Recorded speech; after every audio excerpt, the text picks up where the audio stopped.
Assalamualaikum warahmatullahi wabarakatuh. Saya perwakilan dari kelompok 5 akan melakukan salah satu wawancara dari mahasiswa, yaitu Kak Wahyu Azwar, dan saya di sini selaku moderator dan penanya Rohimah menanyakan tentang gimana sih perang di Ukraina. Baik, selanjutnya kita akan melakukan pertanyaan. Dan pertanyaan yang pertama, menurut Anda, siapa saja yang terlibat di perang antara Rusia dan Ukraina?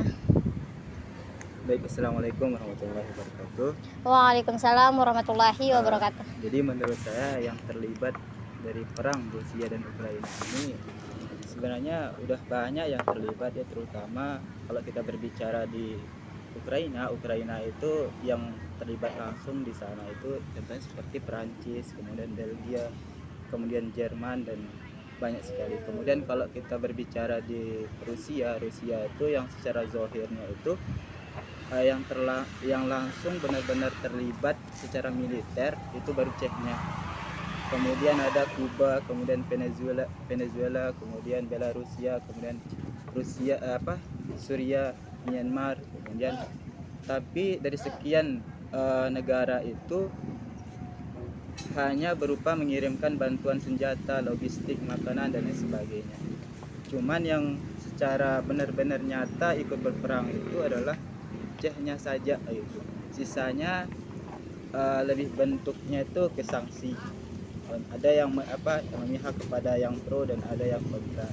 Jadi contoh saja, kenapa sih banyak negara itu yang tidak memilih hanya untuk mengirimkan bantuan berupa logistik, berupa senjatanya, karena dia takut kalau secara langsung dia ikut maka akan menyebabkan misalkan menyalahi Rusia, akan menyebabkan beberapa faktor. Yang pertama, karena di Rusia itu kan banyak gasnya ya, banyak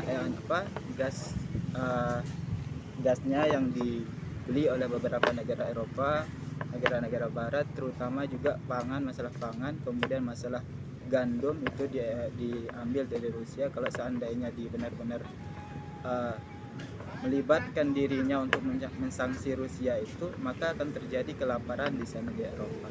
Karena krisis itulah yang menyebabkan banyak negara-negara yang memang bentuknya diam tetapi hanya berupa menyalurkan bantuan-bantuan senjatanya, tidak terlalu mengintervensi terlalu jauh tentang itu, hanya berupa bantuan dan sebagainya. Mungkin hanya itu. Baik, terima kasih. Selanjutnya pertanyaan kedua, kenapa bisa terjadi konflik antara mereka sampai harus ada gencatan senjata? Kalau menurut saya kan kalau kita lihat di media sosial ada beberapa isu yang terkait tentang itu. Yang pertama, karena negara Rusia ini kan bentuknya adalah dulu kan bentuknya itu Uni Soviet ya. Ukraina dan Rusia ini bergabung menjadi satu.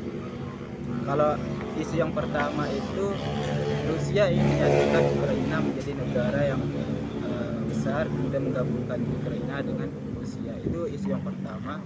Kemudian isu yang kedua itu karena presiden Ukraina itu Zelensky itu beragama Yahudi, jadi masyarakatnya itu Rusia tidak terima kalau Zelensky itu yang menjadi presidennya. Kemudian takutnya akan diperalat oleh Yahudi dan lain sebagainya.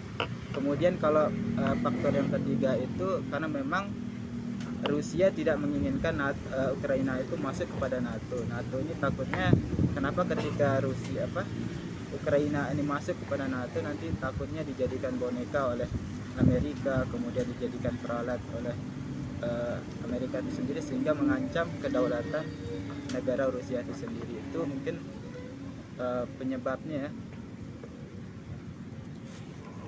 Baik, terima kasih. Selanjutnya yang ketiga, wilayah Ukraina di mana saja yang paling parah terdampak perang ini? Yang paling parah itu di mana? Kalau di dalam segi perang itu tentu yang menjadi sasarannya itu ibu kotanya sendiri, ibu kota Ukraina itu sendiri. Karena kenapa? Di sana ada sektor militernya, di sana ada sektor pemerintah yang menjadi target daripada Rusia itu adalah menaklukkan ibu kotanya terlebih dahulu kan. Jadi masalah pangkalan lain-lainnya itu di belakangan gitu. Belakangan karena kenapa? Memang kalau dalam perang itu dimanapun kita dalam sejarah perang yang menjadi sasaran utama adalah ibu kotanya, karena di sana ada beberapa sektor pemerintahan, kemudian sektor militer juga di sana, kemudian beberapa sektor lainnya juga ada di ibu kotanya. Itu yang menjadi sasaran utamanya ini adalah ibu kotanya sendiri, dan kota-kota lain juga termasuk kayak gitu. Baik, terima kasih. Dan pertanyaan yang selanjutnya atau yang keempat itu, kapan mulainya Rusia melakukan serangan ke Ukraina? Mungkin kalau saya pribadi tidak terlalu, sebenarnya ini mungkin sejarah ya, mungkin terlalu pembatasan pengetahuan juga tentang ini. Kalau secara pribadi saya sendiri ya kan, mulai dari puasa itu sudah banyak beredar informasi, kemudian Rusia menjalankan serangan ke Ukraina. Kemudian kalau seingat saya pada tahun 2016 juga sempat cekcok, kemudian 2012 juga terjadi cekcok, cuman nggak parah seperti ini sampai berbulan. Mungkin sekarang ini sudah 1 bulan lebih untuk invasi antara Rusia dan Ukraina. Baik, makasih. Dan selanjutnya yang kelima, menurut Anda bagaimana cara menghentikan perang Ukraina dengan Rusia? Nah, terkait dengan pertanyaan itu, salah satunya itu gencatan senjata. Yang pertama ya, gencatan senjata, kemudian pengadaan musyawarah, kemudian perundingan. Tentunya ini ada beberapa peran dari organisasi terkait adalah PBB.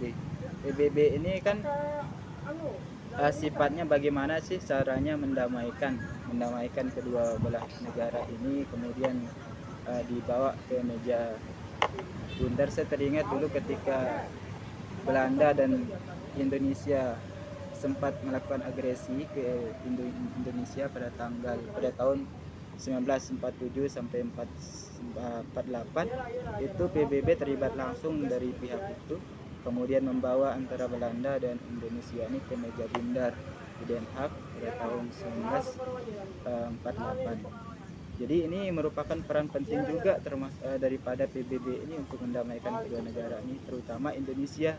Indonesia ini kan menjadi sekarang ini kita kenal menjadi tuan rumah G20 ya.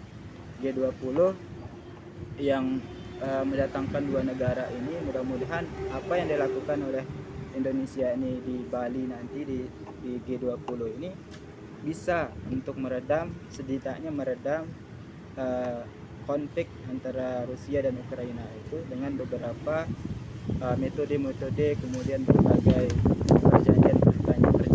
Cuman kalau saya bilang Indonesia itu tidak terlalu intervensi terlalu jauh antara kedua negara ini, karena khawatirnya kalau kita terlalu intervensi terlalu jauh tentang kedua negara ini, takutnya kita juga akan disalahkan dan lain sebagainya. Itu akan menyebabkan kekhawatiran juga kepada masyarakat Indonesia. Baik, terima kasih. Dan pertanyaan yang terakhir, apa saja dampak negatif yang Indonesia alami karena perang Ukraina dengan Rusia? Kalau dampak negatifnya secara benar-benar itu adalah mulai dari penerbangan itu juga terbatasi, kemudian masalah enggak terlalu masalah serius sih ini sebenarnya. Masalah kalau dampak secara Indonesia, kan Indonesia ini non blok ya, tidak berpihak mana-mana, cuman dia itu karena masalah penerbangannya saja yang paling terdampak. Kalau seandainya Indonesia ini berpihak kepada Rusia, maka apa yang terjadi? Indonesia ini lebih banyak ekspor impor masalah pangannya. Kalau seandainya kalau Indonesia berpihak kepada Ukraina, maka apa yang terjadi ke Indonesia itu? Maka terjadi krisis pangan saja, cuman tidak krisis ekonomi. Kemudian